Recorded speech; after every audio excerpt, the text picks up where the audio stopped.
तोहरा ख्याल में निंदिया उड़ गईल, तोहरे सवाल में चांद भी पूछे काहे मुस्काइलू, दिलवा के राज तू काहे छुपाइलू।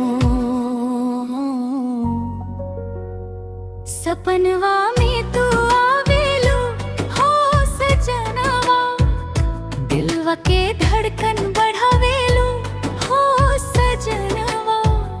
रोज रोज देखी तो है राही चेहरा, पागल बनावेलू हो सजनवा।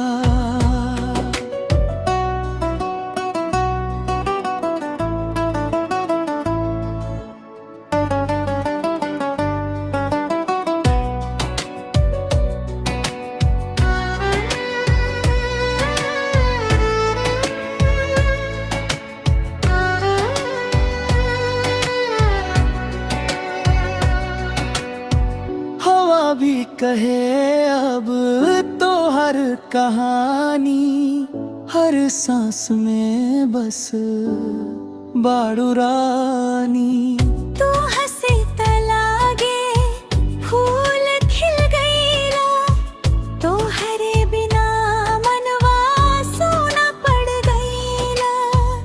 सपनवा में तू आवेलू हो सजनवा, नैना से नैना मिलवेलू हो सजनवा। रात भर जागी दिनवा भी सारा, तोहरे बिना लागे न दूना।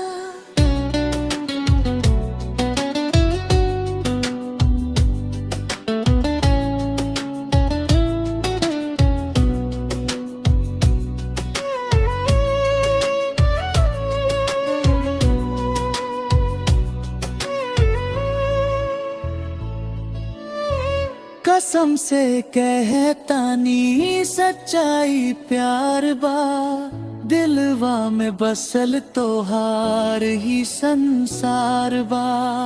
आजा अब ना तड़पावा जान, तोहरे बिना अधूरा हर अरमान।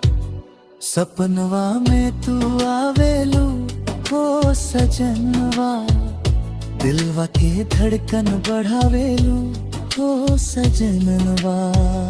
रोज रोज देखी तो है राही चेहरा, पागल बनावेलू हो सजनवा।